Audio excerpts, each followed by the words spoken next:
il a rejoint la bande en 2019. Jamel Bentenna est acheteur dans Affaires conclues, sur France 2. Et lors de son arrivée dans l'émission présentée par Sophie Davant, il avait fait des révélations sur une ancienne addiction qui lui a coûté cher.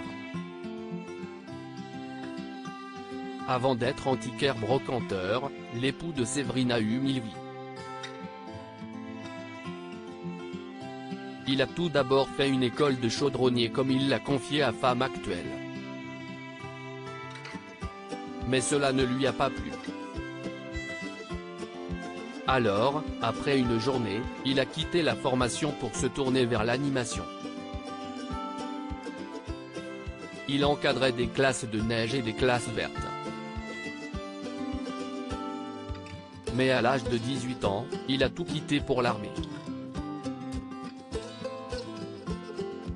Je suis parti en commando à Colmar, au 152e régiment d'infanterie. En rentrant de l'armée, j'ai travaillé dans le prêt-à-porter. Mon dernier emploi c'était chez Daniel Echter. Quand je l'ai quitté, j'ai ouvert mon premier magasin de vêtements à Colombes.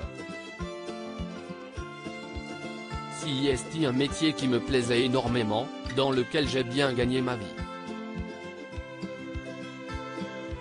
Mon magasin tournait vraiment très bien, donc j'en avais pris un deuxième. J'ai fait énormément de travaux, et j'ai perdu 2 millions de francs quand la guerre du Golfe a démarré. Je me suis retrouvé sans boulot, j'ai tout perdu, a précisé Jamel Bentenna. Il faut faire attention. Après avoir trouvé des boulots à droite à gauche, il s'est finalement tourné vers l'Antiquité après avoir fait une rencontre déterminante lors d'une soirée. Depuis, il a ses magasins au marché aux puces de Saint-Ouen et collabore avec sa femme pour les faire tourner. Je viens d'en acheter un troisième, mais avec tout ce qu'il se passe je ne sais pas si je vais pouvoir le garder, précisait-il à l'époque. CIST, une chasseuse de tête, qui est passée aux puces, qu'il a repéré car il cherchait une personne pour affaires conclues. Elle a aimé mon look, ma façon d'être. Elle m'a posé des questions, elle m'a filmé, m'a pris en photo pour proposer ma candidature. On a ensuite voulu me rencontrer. Mais je n'ai pas accepté tout de suite, j'en ai parlé à ma femme avant. Au début, je n'étais pas très confiant. Je n'étais pas sûr d'être capable, d'être à la hauteur de l'émission. Ils ont insisté, alors j'ai fait un essai. Maintenant je suis tranquille, j'y vais en sifflant, déclarait-il. Mais chiner n'est pas la seule passion de Jamel Bentenna.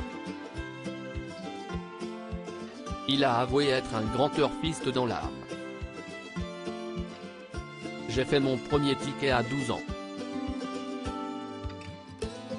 Mon père m'envoyait au PMU, et comme on me connaissait là-bas, on me laissait jouer. CIST, comme ça que ça a commencé. Pour en faire une passion, il faut faire attention et bien sûr en avoir les moyens. Je n'ose même pas vous dire combien je jouais par jour à une certaine époque. Heureusement que j'ai levé le pied, sinon je n'aurais jamais pu avoir tout ce que j'ai aujourd'hui, a-t-il conclu.